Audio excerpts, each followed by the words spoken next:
Assalamu alaikum students, I'm Miss Afsa Tariq and I'm teaching you social studies. As you all know, we were discussing chapter number 10, the modern world. We have completed our exercise A, B and C. In exercise A, we have discussed question answers, question 1 to question 4.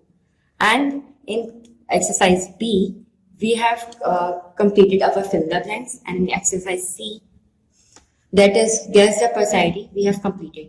Now we will study our last exercise, that is exercise D, in which we have to write a biography on any one Muslim hero which will be mentioned in the chapter.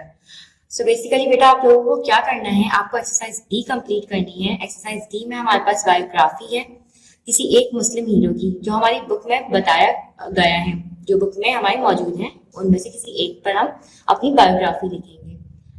So now we will start. So बेटा आप लोगों को जैसे कि मालूम है कि हमने ये चैप्टर 3 फेजेस में कंप्लीट किया है. पहले फेज में हमने क्वेश्चन आंसर्स कंप्लीट किए थे.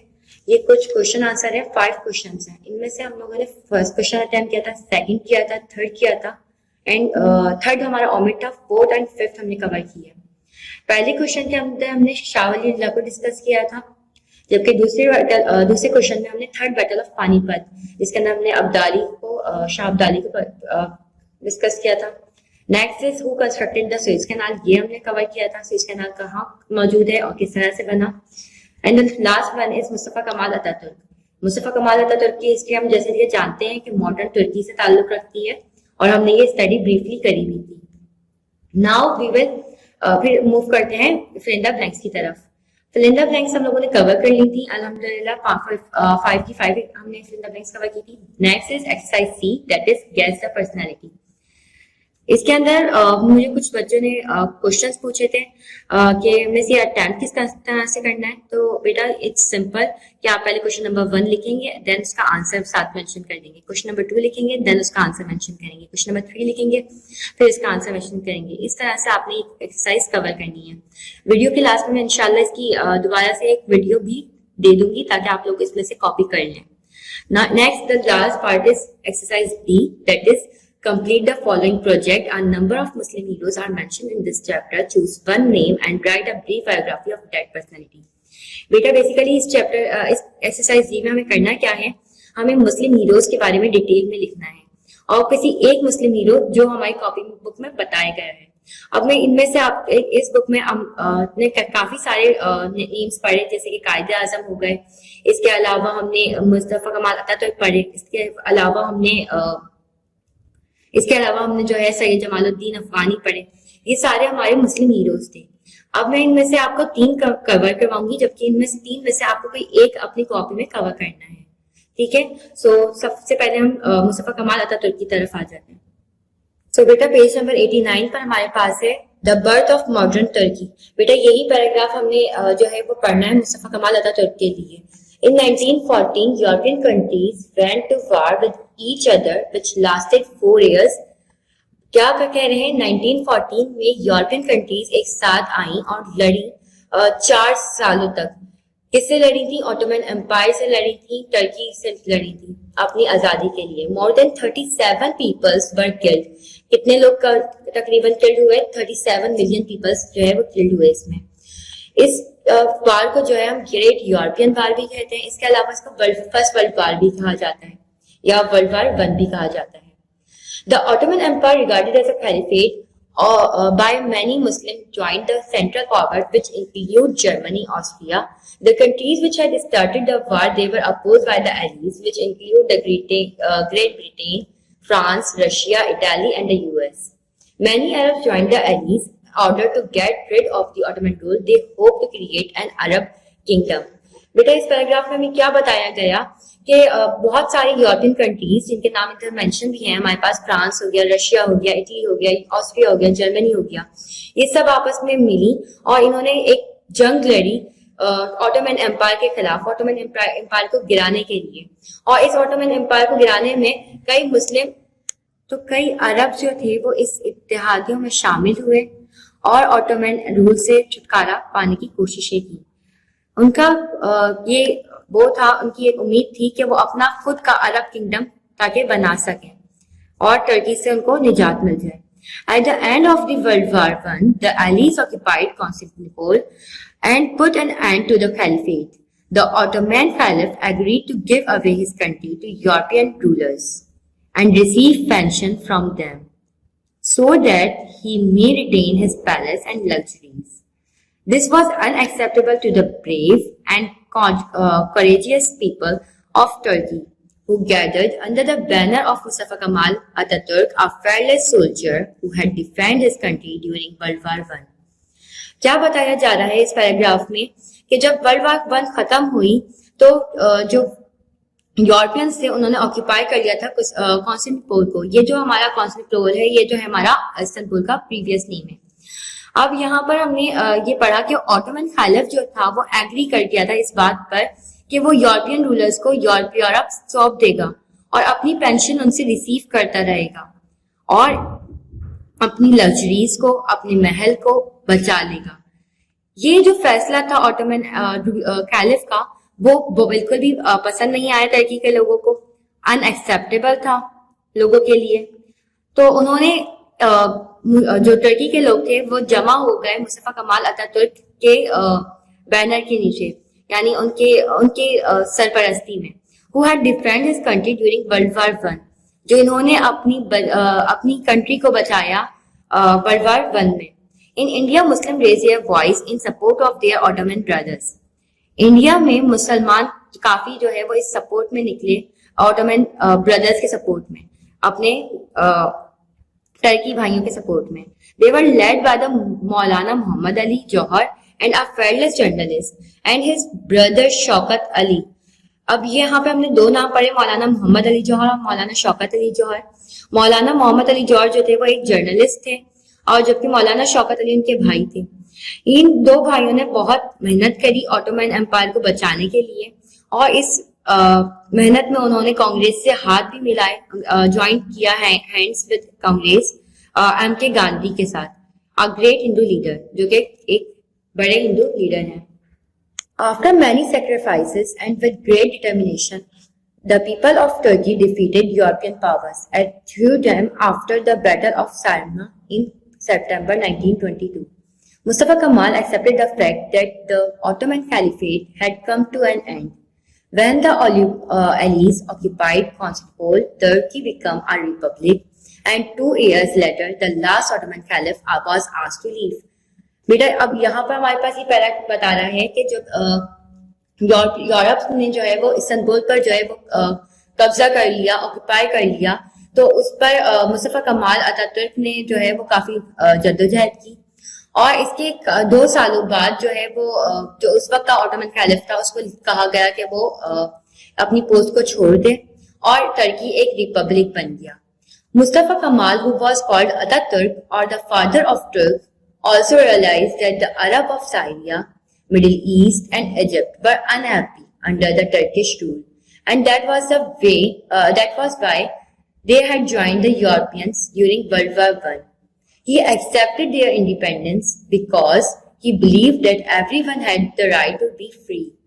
यहाँ पर क्या बताया गया है कि मुस्तफा कमाल को अतातुर्क भी कहा जाता था और तुर्कियों के फादर भी कहा जाता था।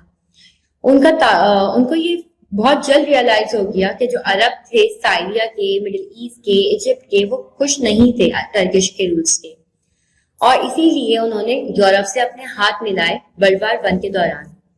उन्होंने ये एक्सेप्ट कर लिया था कि उनकी आजादी उन्होंने एक्सेप्ट की और वो बिलीव रखते थे इस बात में कि हर शख्स को हक हासिल है आजाद रहने का। We declare our right to remain independent within our bodies. He declared not an inch more, not an inch less. मतलब हमें इंडिपेंडेंट रहने का पूरा इख्तियार है, लेकिन अपनी बाउंड्री तक, ना ही उससे कुछ 1 इंच ज्यादा और ना ही उससे 1 इंच कम। तो बेटा हम लोगों ने मुस्तफा कमाल अतातुर्क को काफी ब्रीफली डिफाइन किया है। आई होप आप लोगों को सबको समझ में भी आया होगा। अब हम मुस्तफा कमाल अतातुर्क जब हमने समझ लिया है तो बेटा इसको अटेम्प्ट किस तरह से करना है, हम लोगों ने पहले पिछले क्वेश्चन नंबर 5 में शॉर्ट नोट लिखा था मुस्तफा कमाल अतातुर्क का। हम वही सेम तरीके से हम इसमें कर लिख सकते हैं। ठीक है, तो ये उसी तरह से उतरेगा, लेकिन इसके साथ आपको इसकी पिक्चर पेस्ट करनी होगी कॉपी के अंदर, फोटो स्टेट लग करके। ठीक है, अब हम अपने सेकंड नेम पर पहुंचते हैं, सैयद जमालुद्दीन अफगानी की तरफ। सो बेटा हम कवर कर चुके हैं अपने फर्स्ट नेम को। अब हम सेकंड नेम की तरफ जाते हैं, जो कि पेज नंबर 93 पर लिखा हुआ है, सैयद जमालुद्दीन अफगानी। सैयद जमालुद्दीन अफगानी 1838 टू 1897। बेटा ये 1838 जो है ये तारीख है पैदाइश है उनका, जबकि 1897 का तारीख है वफात है। Was a great scholar of religion and philosophy. वो एक बहुत अजीम स्कॉलर थे रिलीजन के और फिलोसफी के। He believed that Muslims of the world should unite. उनका ख्याल था, उनका ये यकीन था कि मुसलमानों को जो है पूरी दुनिया के मुसलमानों को इत्तेहाद होना चाहिए, मुत्तहिद होना चाहिए। Many Muslim countries were rebelling against the Ottoman Empire. Disappointed with their own rulers, the people of these countries were seeking help from the European colonialists. क्या बता रहे हैं इस पैराग्राफ के अंदर कि मुसलमानों की जो कंट्रीज थी, काफी मुसलमानों की कंट्रीज ने भी सपोर्ट किया यूरोपियन कंट्रीज को वर्ल्ड वॉर 1 में, ताकि जो है वो अपनी आजादी हासिल कर सकें। अरब कंट्रीज जो है वो अपनी अरब गवर्नमेंट राइज कर सकें। Afghani believe that instead of asking help from foreign powers, Muslim should try to reform their own governments. Afghani का ये सोच थी, इनका ये ख्याल था कि हमें ना कि मदद लेनी चाहिए फॉरेन पावर से, यानी यूरोपियन से मदद लेने की बजाय हमें चाहिए कि मुसलमान आपस में मुत्तहिद हो और गवर्नमेंट अपनी फॉर्म करें।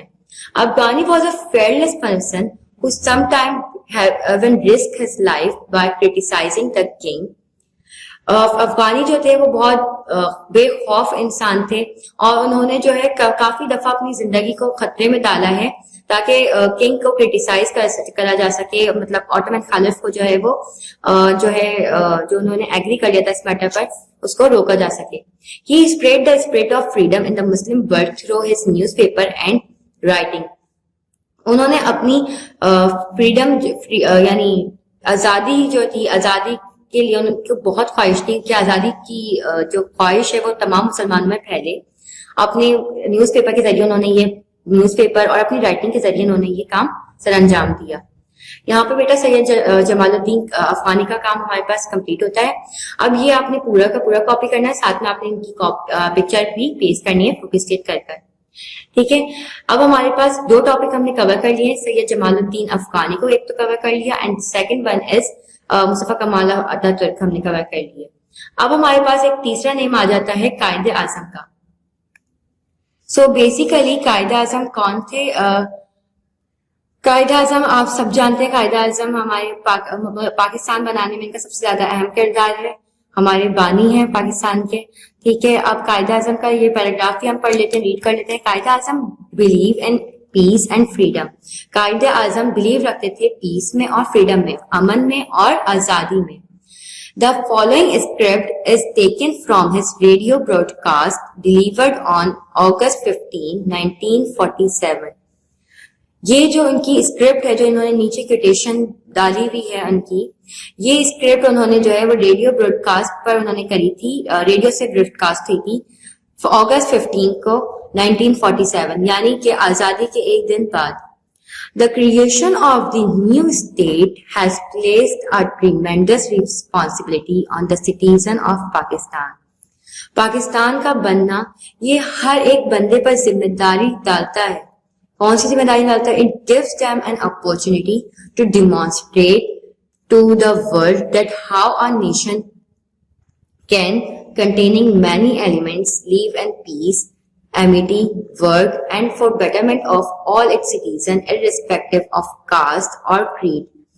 कायदा हर पाकिस्तान के शहरी पर यह जिम्मेदारी है कि वो अपने मुल्क को बेहतर से बेहतर बनाने की कोशिश में लगा रहे, उसके काम तरक्की पर पहुंचाने के लिए उसके लिए दिन रात मेहनत करे, काम करे और उसको पुरअमन बनाने की कोशिश करे, और कास्ट और क्रीड्स में पढ़कर अपनी यूनिटी को खत्म ना करें। Our object should be placed within peace, peace within and peace without. We want to live peacefully and maintain cordial and friendly relation with our immediate neighbors and with the world at large. We have no aggressive design against anyone. We stand by the United Nations Charter and will gladly make our full contribution to the peace and prosperity of the world. इस paragraph में क्या कायदा आजम ने फरमाया? कायदा आजम ने कहा कि हमारा बेसिक पर्पस, हमारा बेसिक ऑब्जेक्ट क्या है कि मुल्क में भी का पुरअमन रहे और इसके अलावा हमारे जो फॉरेन पॉलिसीज हैं वहां पर भी अमन रहे, सुकून रहे. We want to live peacefully and maintain a cordial and friendly relation with our immediate neighbours. हम चाहते हैं, हमारी ख्वाहिश है कि हम एक अमन भरी जिंदगी गुजारें और एक दोस्ती भरा रिलेशन निभाएं अपने तमाम नेबर्स के साथ. And with the world at large और अपनी पूरी दुनिया के साथ एक अच्छे ताल्लुकात कायम करें. We have no aggressive design against anyone. Means इसमें इधर कायदा आजम बताया कि हमारी कोई ख्वाहिश नहीं कि हम कोई एग्रेशन कोई नहीं रखते किसी भी कंट्री के खिलाफ. We stand by the United Nation charter. हम यूनाइटेड नेशन के साथ खड़े हैं. बेसिकली बेटा यूनाइटेड नेशन का काम क्या था? यूनाइटेड नेशन किस लिए बनी थी? यूनाइटेड नेशन बनी थी कि वर्ल्ड वार को खत्म करने के लिए, और जो जितनी वर्ल्ड वार्स थी, first world war, second world war के नतीजे में ये फॉर्म हुई थी. इसका काम, यूनाइटेड नेशन का काम था पीस को मेंटेन रखना. सो बेसिकली उन्होंने यूनाइटेड नेशन इधर इसलिए वर्ड यूज किया है क्योंकि यूनाइटेड नेशन का काम है पीस को मेंटेन रखना. तो कायदा आजम भी चाहते थे कि पाकिस्तान में और पूरी दुनिया में अमन रहे और वो इसीलिए यूनाइटेड नेशन के साथ खड़े हुए हैं. And will gladly make our full contribution to the peace and prosperity of the world. और हम अपनी पूरी कंट्रीब्यूशन देंगे, पूरी कंट्रीब्यूट करेंगे कि दुनिया में अमन और खुशहाली पैदा हो सके. बेटा ये हमने कायदा आजम का पैराग्राफ रीड किया है. अब मैं जरा इसको समझाती हूँ कि इसको हम अटेम्प्ट किस तरह से करेंगे. सो बेटा हमने पूरा अच्छे से रीड किया, एक्सप्लेन कर लिया है कायदा आजम को. अब हम इसको अटेम्प्ट किस तरह से करना है इस तरफ आते हैं. तो बेटा मैं आपको एक पैराग्राफ पहले डिक्टेट करवाऊंगी, वो आप अपनी कॉपी में किसी भी कॉपी में नोट कर लें और फिर इसको आप अच्छी सी हेडिंग के साथ कवर कीजिएगा. Quaid-e Azam was born on 25 December. Quaid-e Azam was born on 25 December 1876 in Karachi. Qaid Azam was born on 25 December 1876 in Karachi. He went to England for his bar degree. He went to England for his bar degree. He went to England for his bar degree. He went to England for his bar degree. After that, he took part in politics. After that, he took part in politics of subcontinent. After that, he took part in politics of subcontinent. He plays a vital role in making of Pakistan. He plays a vital role in making of Pakistan. बेटा ये हमने एक paragraph cover किया, मैं इसको दोबारा से read कर देती हूँ और दोबारा से इसको अगर आपको कहीं रह गया तो आप कवर कर लें.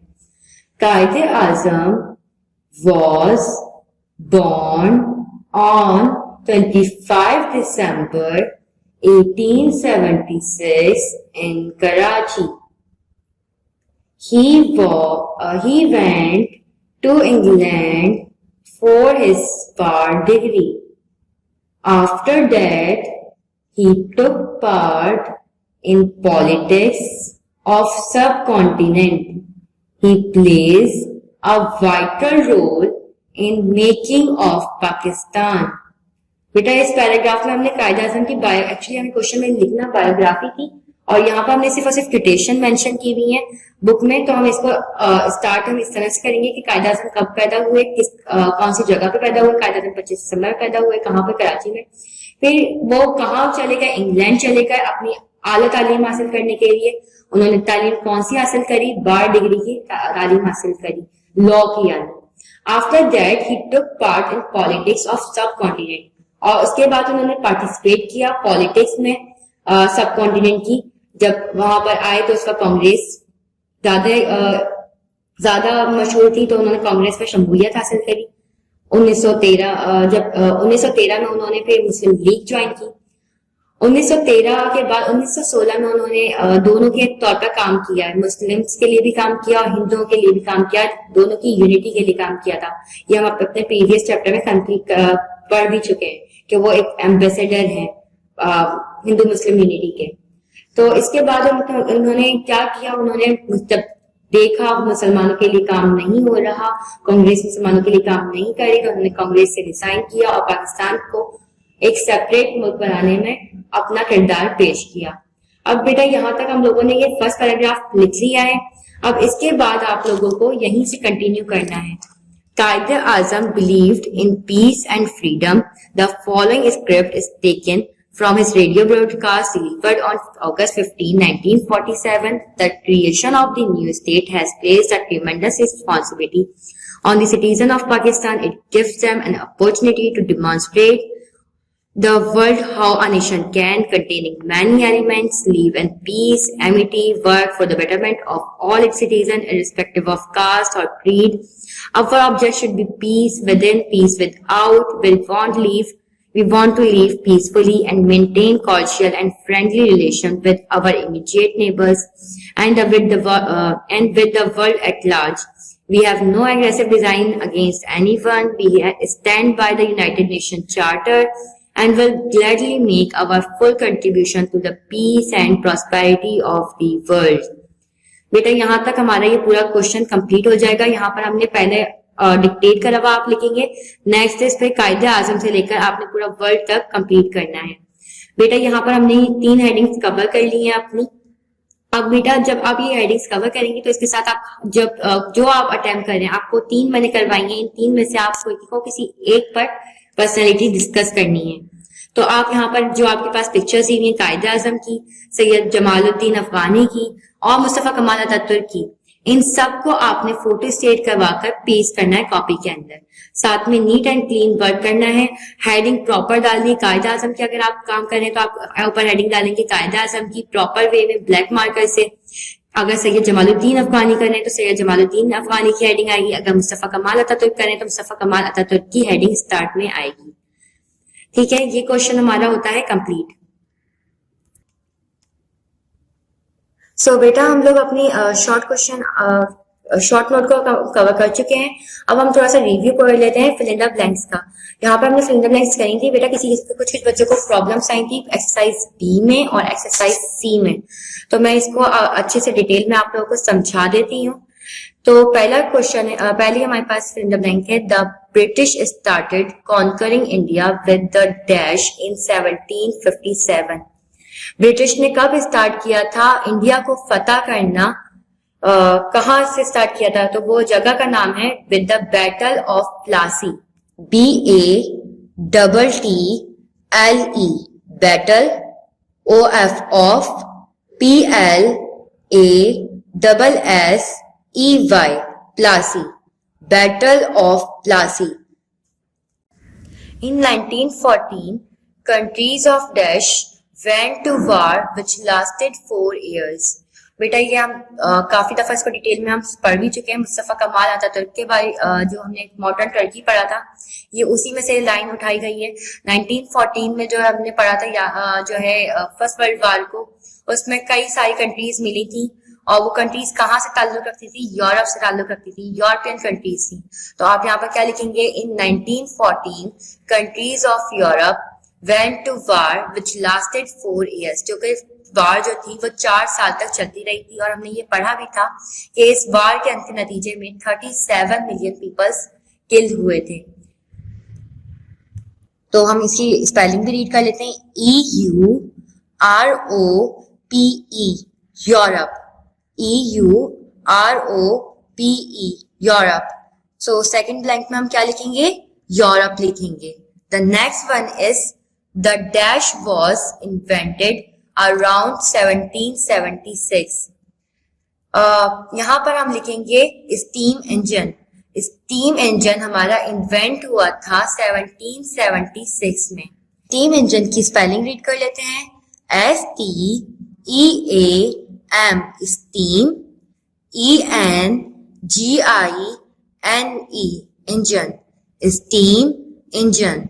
ठीक है बेटा, स्टीम इंजन हमारा कब इन्वेंट हुआ था? 1776 के अंदर। Fourth one is democracy was one of the original idea of dash। Democracy किसका आइडिया था? किसका ये आइडिया है? तो यहाँ पर आप लिखेंगे PUSCALIPH कैलिफ, पीएस कैलिफ। ठीक है, ये किसका आइडिया था? पीएस कैलिफ का आइडिया था डेमोक्रेसी बनाने का। Now the fifth one is Ahmad Shah Abdali defeated the dash at Panipat. ये हम आपको बेटा पढ़ चुके हैं आप लोग अपने क्वेश्चन नंबर 2 में, जिसके अंदर आपने थर्ड बैटल ऑफ पानीपत पढ़ी थी। इसके अंदर आपने क्या लिखना है? अहमद शाह अब्दाली किससे को डिफीट किया था? किसने किया था? किसको डिफीट किया था पानीपत के मुकाम पर? तो वो कौन थे? मराठास थे। MARHATTAS,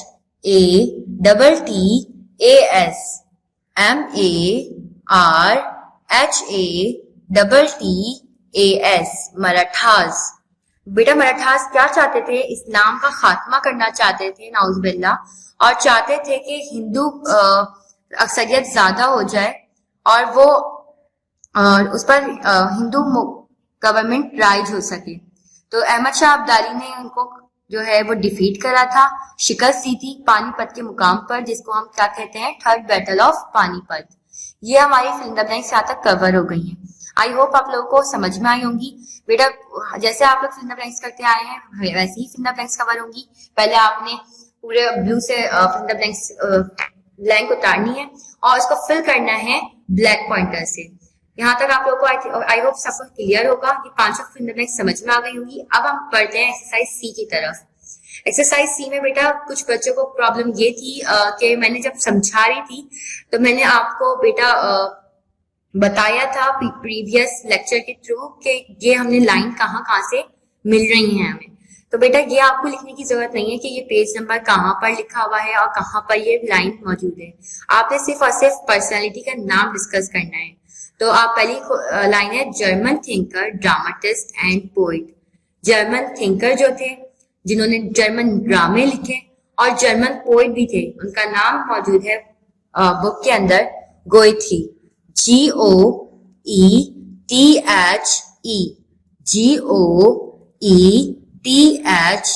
Goethe. ठीक है बेटा, यहाँ तक क्लियर है। अब हम पढ़ते हैं सेकंड के ऊपर, सेकंड क्वेश्चन पर। Became a hero of Turkey after his victory in the Battle of Gallipoli। Hero बन गए थे टर्की के किसको कौन सी जीत के बाद, कौन सी फतह के बाद? गैलीपोली की फतह के बाद। गैलीपोली एक बैटल लड़ी गई थी, उस फतह के बाद जो है वो एक तुर्की के बहुत हीरो उभरे थे। उन हीरो का नाम क्या है ये हम पढ़ भी चुके हैं, Mustafa Kemal Ataturk. MUSTAFA Mustafa, KAMAL कमाल, मुस्तफा कमाल, ATA अता, TURK तुर्क, अतातुर्क। बेटा ये हमने पढ़ा भी था, ये अतातुर्क उनको क्यों मिला था? खिताब मिला था। क्यों खिताब मिला था? वो क्या कहलाते हैं? फादर ऑफ तुर्क कहलाते हैं। तो मुस्तफा कमाल अतातुर्क हमारे पास टर्की के हीरो हैं जिन्होंने गैलीपोली में शिकस्त दी थी अपने सामने वाले को और फतह हासिल की। ठीक है बेटा, अब हम अपने बढ़ते हैं फोर्थ पॉइंट पर। He wrote 9 books of poetry, out of which the 5th one is called जावेदनामा। बेटा ये हमने अपने प्रीवियस लेक्चर में बहुत पढ़ा था, रीड किया था, बहुत अच्छे से एक्सप्लेन किया था कि जावेदनामा क्या है। जावेदनामा एक बुक है जो किसकी लिखी हुई है? अल्लामा इकबाल की लिखी हुई पोयम है, और ये पोयम उनकी 5th पोयम है। 9 बुक में से जो 9 बुक्स उन्होंने पोइट्री की लिखी है उनमें से 5th वाली जो पोयम है उसको क्या कहा जाता है, जावेद नामा के नाम से पुकारा जाता है। तो यहाँ पर हम इसकी ब्लैंक का आंसर जो लिखेंगे वो क्या लिखेंगे, अल्लामा मोहम्मद इकबाल, ALLAMA, अल्लामा, MUHAMMAD, मोहम्मद, अल्लामा Mohammad, IQBAL,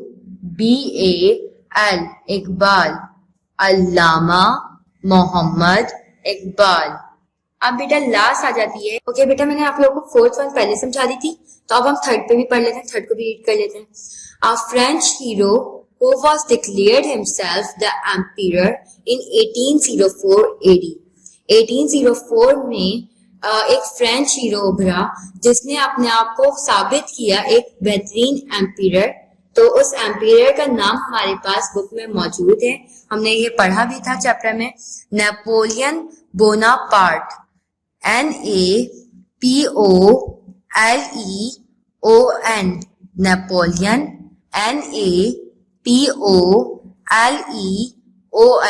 NAPOLEON, Napoleon, BONA, बोना, PARTE, part, Bonaparte. Next is he wrote books which gave the message of respecting the law। उन्होंने बुक्स लिखी जो रिस्पेक्ट करती हैं लॉ को, लॉ के हवाले से उन्होंने अपनी बुक्स में मैसेज प्रोवाइड किए। तो हमने ये पढ़ा था बेटा इब्न साफी के चैप्टर में, इब्न साफी के पैराग्राफ में। तो ये हम लिख लेते हैं IBNE, इब्ने, SAFI, साफी, इब्न साफी। बेटा हम यहाँ पर अपना पूरा कवर कर चुके हैं, अपने पूरे चैप्टर को रीड किया है। अल्हम्दुलिल्लाह आप लोगों को समझ में आया होगा इंशाल्लाह, और अच्छी तरह से ये आप कॉपी में कर लेंगे इंशाल्लाह। मंडे को मिलेंगे और अपनी कॉपीज चेकिंग भी कंप्लीट करेंगे और साथ में हम आगे रिवीजन की तरफ बढ़ेंगे।